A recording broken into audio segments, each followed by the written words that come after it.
Hello everyone, after a few weeks of this new meta, it seems like we have quite a good look at this new meta, so I thought it'd be a good opportunity to start bringing back the dino guides for version 1.3. So remember, the guides before the update are out of date. If you're looking for the 1.3 guides, look for the video titles 1.3 and have 1.3 in their description. The older ones are for 1.2 and mainly now for meta history references. So kicking off this new season is Tryostronix. This Tryostronix is a great dino not because it itself is such a beast, it's more because of the meta that really makes it shine. So at the moment, the most common and hard to beat dinos in the meta are dinos like Tragodistus, Rajakylos, Stegotheus, Trichosaurus, Dioraja, and such, which are all high armor and shielding dinos that also do quite a bit of damage. So for starters, Tryostronix is a super hybrid. It's made from Baryonyx and Postometrodon, which is made of Dimetrodon and Postosuchus. So looking at its stats, it's quite underwhelming. It has 3,750 HP, no armor, 1,150 damage, 120 speed, and a 20% crit. So that's below average HP and damage, but has okay speed and 20% crit, which is quite important. Where it shines is its moveset. It has Armor Piercing Strike, Ready to Crush, Defense Shattering Rampage, Ferocious Strike, and also the Immunity passive. So from the looks of it, it seems like a pretty standard tank busting kit. So what makes Tryostronix so special? So first of all, it has 120 speed, so it outspeeds a lot of other tanks, but except for Trago. So unlike Rex or Trico, it does have that advantage, and the advantage of potentially putting in another hit after they killed the first dino due to its faster speed. Another upside to is its immunity, which means it can't be slowed, unlike Baryonyx or Gogosuchus, nor can it be debuffed, stunned, or otherwise, which helps a lot against dinos like Trago and Dioraja. So since the update, Barry and Baryonyx and Postosuchus have become global spawns, which means they can spawn anywhere. Although Baryonyx is at night and Postosuchus during the day, it is way more easier to acquire those pieces to create Tryostronix, so that helps. Now let's talk about matchups. It beats Stegotheus, Tragod, Gigaspica, Allocyno, Stegosera, Megalosuchus even, Trichosaurus, and Rex handily. It beats Ionosuchus's 5 levels above that are 5 levels above it, and that's all just with its standard Ferocious Strike and Defense Shattering Rampage combo. So that part's easy against these dinos. You could just go Ferocious Strike, Defense Shattering Rampage, and some dinos might need that extra last strike to take it out, but that shouldn't be a problem for most of us. It also beats Diorajasaurus and Rajakylosaurus too, but not with the conventional combo. Against counter dinos like these, you would think that using Ready to Crush turn 1 would do the trick since they have counter and instant invincibility, but actually it's way safer to use Ferocious Strike on turn 1 then Ready to Crush on turn 2 to prevent them from using instant invincibility on turn 3. So since instant invincibility has a 1 turn delay, you won't have to worry about them using it against Ferocious Strike on turn 1, and a Ready to Crush plus Defense Shattering Rampage won't kill them without that 50% crit chance.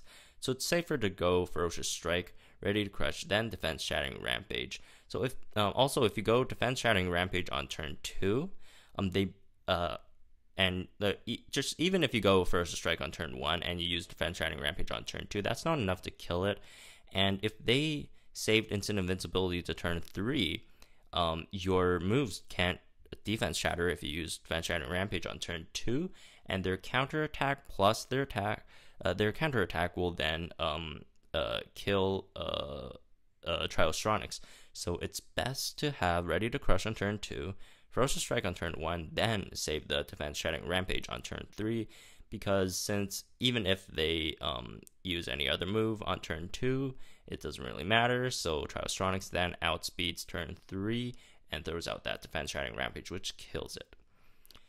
So an interesting matchup is against Ankytrosaurus. Normally you'd think Trio would win this due to its immunity and defense shattering, but without that 20% crit chance proccing, there isn't a way to beat Ankytro if they use it properly. There's a lot of ways that Ankytro could beat Tryostronix. The safest way for them is to use null and then null. Just spam null 3 times and kills Trio before Trio can kill it. Trio is without its defense or without its Ferocious Strike or Ready to Crush boosted defense shattering impact, just nearly misses the mark to beating Ankylosaurus.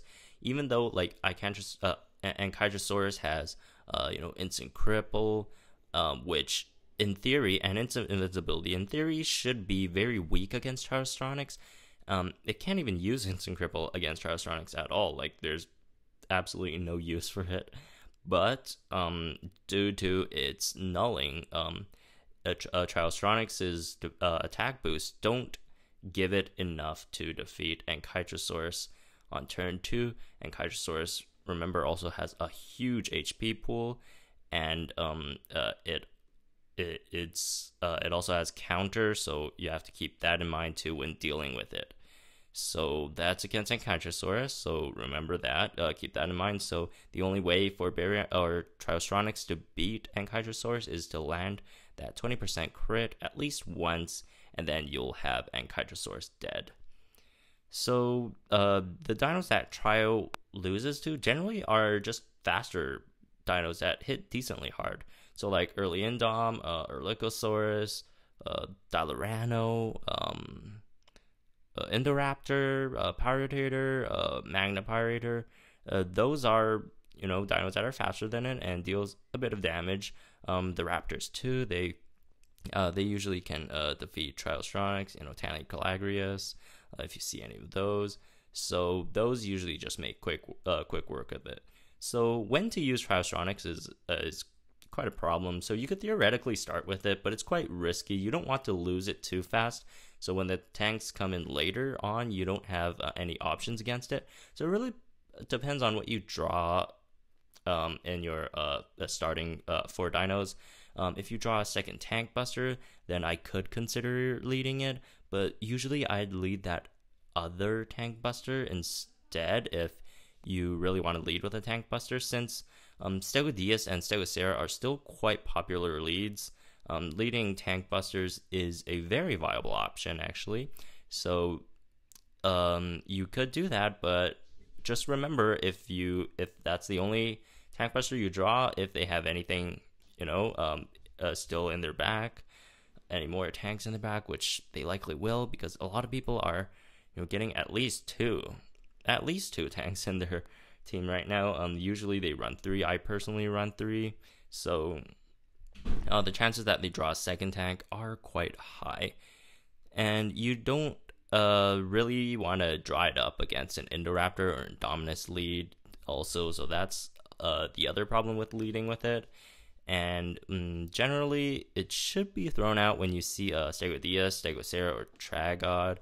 But if you think your opponent has a Dioraja or Trico in the back, you have no other means to counter them, I would suggest throwing out your own tanks against their tanks instead of using Trio and saving Trio for their Dioraja or Tricosaurus.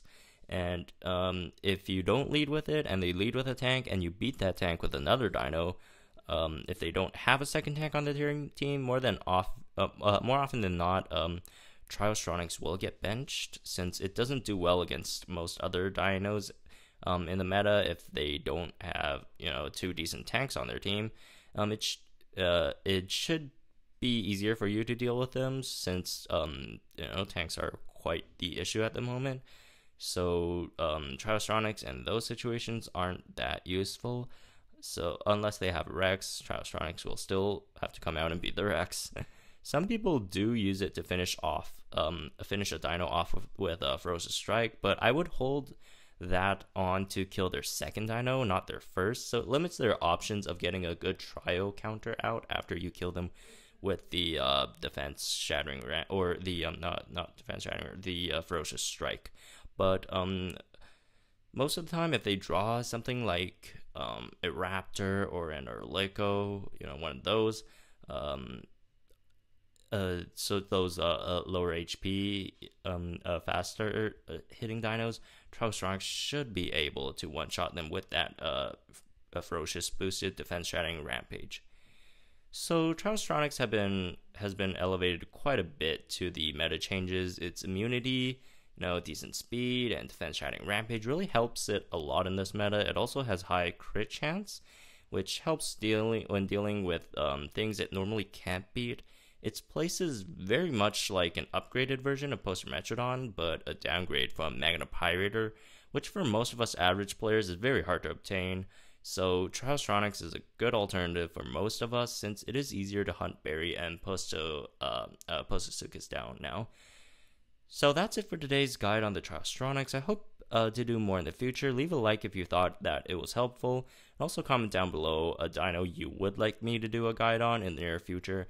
Please subscribe if you're new, as I will do more of this content and also casual gameplay every so often too.